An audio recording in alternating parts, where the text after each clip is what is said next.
Assalamualaikum warahmatullahi wabarakatuh. Good morning, everyone. Okay, today my group will discuss about the OSHA assignment. So here are some of the team members, which are Diana, Maisara, Shah, Israel, and also Ahmad Shazwan. And my name is Christina. We are from BMM. We are BMMP students. First of all, uh, aku OSHA is an occupational safety and health, deals with all aspects of health and safety in the workplace and has a strong focus on primary prevention of hazard. OSHA is a goal is to prevent accidents and harm to people from work-related activities. So mostly experts in the field use this knowledge to develop and implement strategies and regulation aimed at limiting hazards that could lead to physical or mental harm now or in the future. What is OSHA relevant to business? Okay, research has shown that safety and well-being at the workplace equals to good business and profitability. Employers have primary responsibility for the occupational safety and health of workers. They are responsible for conducting risk assessment and organizing business operation with safety as the first priority. So the government set the frameworks to enable the employers to provide flexible solutions as to manage the workplace safety. So OSH performance is key to the reputation management, particularly where businesses depend on the relationship with the global consumers. So the scope of the occupational health and safety is broad, encompassing discipline from hazard materials and the spread of disease to ergonomics and violence prevention. Measures also touch work environments ranging from construction site to office buildings. So today, with the exception of people who are self-employed or working on a relative's farm, all employers, both private and public, have a legal responsibility to establish and maintain a safe and healthy environment. Okay, so the first question is, what is the role of OSH legal requirements in business management for specific industry which based on factory and machinery in 1967, FMA 1967 and OSHA 1940? May I ask Sir Shazwan? Hello. I start further. Okay, top for my talk, for this question, my point of view in occupational safety and health are basically standard which are in a regulation with the aim eliminate and reduce a hazard in the workplace. The focus of us is to have a healthy and productive for the goods of the people and the nation that concern on preserving and protecting human and facility resource in the workplace. In general, there are few basic for OSHA, particularly in business management, which include all the component of us that are relevant to the member of the organization and the business process. The main OSH management system objectives are to be defined by the organization that may include ethics, economical, legal, and organization goals. Not all management systems have a similar objective.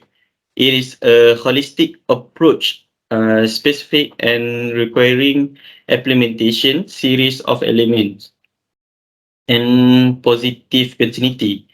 The function of ocean management system is evaluated by the regular basis through audit. For example, in the year 1967, the factory and machinery Act was approached by the Parliament of Malaysia. This act was legislated to overcome the weakness in the Missionary Ordinance 1953. They are not protected if they are working in workplace that does not use machinery. But in 1994, a new act was established. This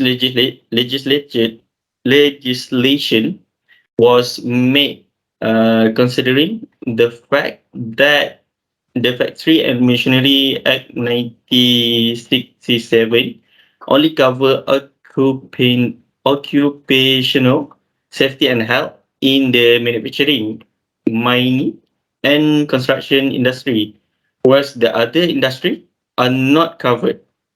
Lastly, the purpose of Occupational Safety and Health Act 1994 is to promote and encourage occupational safety and health awareness among workers and to create organization along the effective safety and health measure. That's all. Okay, thank you. Thank you, Sir Shazwan. May I continue the question with Diana? What is your opinion? Hello. In my opinion, I see that one of the rules of OSHA in a business management is to ensure safety of employers and employees are always as fit as fiddle. So, for example, an employee who comes to work with a healthy physical body and sufficient character, meaning that the worker comes to work with their both hands, legs, and eyes, and return with its existing condition, not return with a broken arm, return with a good eye, and any else. So the business management that I took from my example before that, I, I said is business management. Like vehicle factory, for example, Honda, Proton in Malaysia. So whether workers are more the places that where workers are more exposed to better challenges while working, for example, workers are exposed to harmful fumes, hot work areas that are not ventilated properly. In addition, when a worker is about to move a component from one part to a place to another place, and based on my practical experience, some workers will be exposed to noise pollution every day at the working area. So, what is the role of OSHA in this example? Like I said, this is where OSHA comes into this problem, and they make a risk assessment from this problem that I said before. So the person in charge will give earbud, safety goggles to them so that their safety are ensured when working there. In OSHA 1994, the main principle that had been taken as the foundation in the drafting of this act, self-regulation. To handle issues relating to occupational safety and health, employers must develop a good and orderly management system, starting with formations of a safety and health policy, and consequently, employers have to make the proper arrangement to be carried out. That's all from me. Okay, thank you, Miss Diana, for your opinion. Next, we will go with the second question, what is OSH Act in Malaysia and its salient features? May I start with Shah? Is right?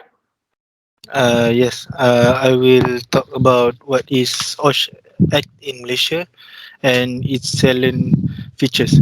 So, the Occupational Safety and Health Act 1994 provides the legislative framework to promote, stimulate, and encourage high standard of safety and health at work.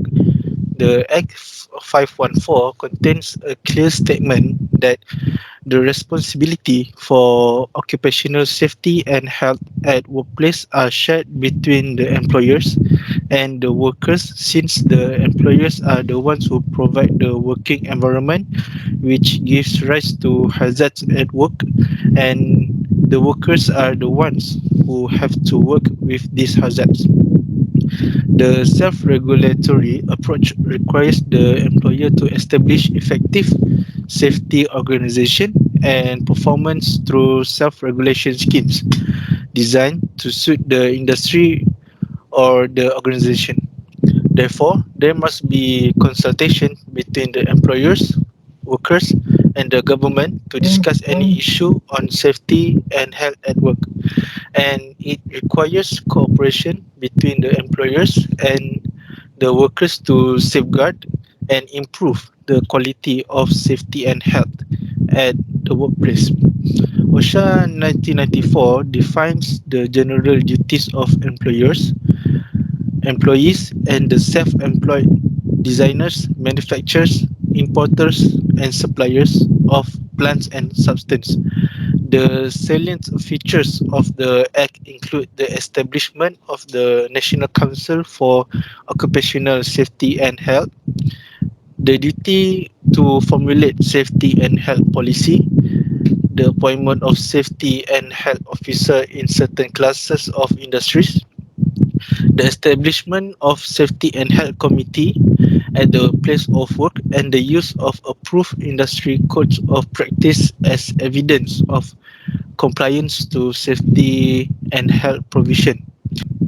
So, I will tell you more about the OSHA 1994 and give you the detail about this act.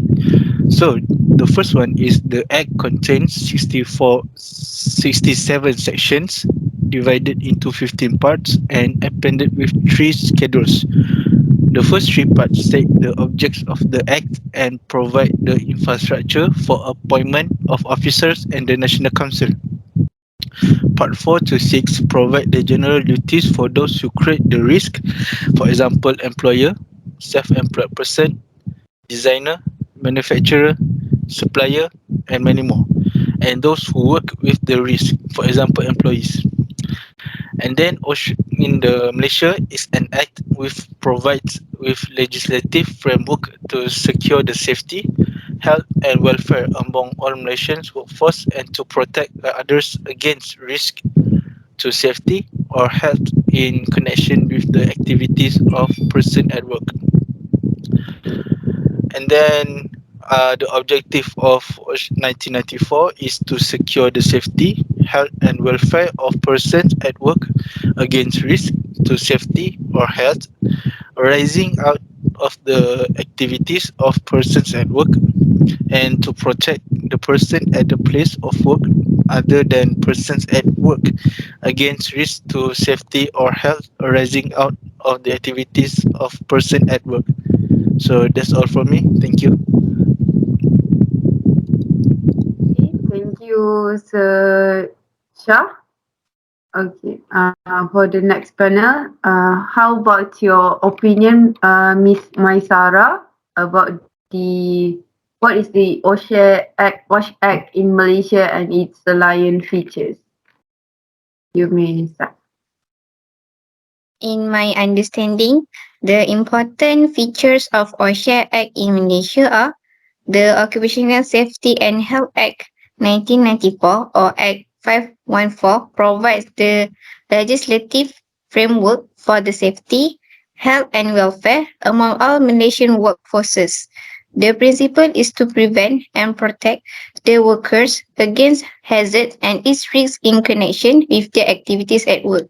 So, some of the objectives in the OSHA Act in Malaysia are to promote an occupational environment for persons at work which is adapted to the socio physiological needs, and provide the means whereby the associated occupational safety and health legislation may be progressively replaced by a system of regulations and approved industry codes of practice, operating in combination with the provision of this act designed to maintain or improve the standards of safety and health. If you don't know, the philosophy in this OSHA Act in Malaysia are the responsibilities to ensure safety and health at the workplace lies with those who create the risk, those who work with the risk. For example, the general duties of employers and self-employed persons Part 4, Section 15 to 19 not discriminate against workers who exercise their rights under the Act post OSHA citations and abatement verification notice and provide and pay for PPE, personal protective equipment, general duties of employees at work, so forth. Duty of every employee while at work are to take reasonable care for safety and health of himself and of other persons who may be affected at work to cooperate with his employer or any other person in discharge of any duty or requirement imposed on the employer or that other person by this act or any other regulation made thereafter. To wear or use all times PPE provided by the employer and to comply with any instruction or measure on occupational safety and health. Penalty for person contravenes this section is fine not exceeding 1,000 ringgit or to imprisonment for a term not more than 3 months or both. My understanding in applying the Act in OSHA is to ensure safe and helpful working conditions for workers by setting and enforcing standards and by providing training, outreach, education, and assistance. In brief, the principle is to prevent and protect the workers against hazards and its risks in connection with the activities at work. Thank you. Okay. Thank you for all of your opinion, and thank you for finishing this assignment. Okay. Thank you all, and Assalamualaikum.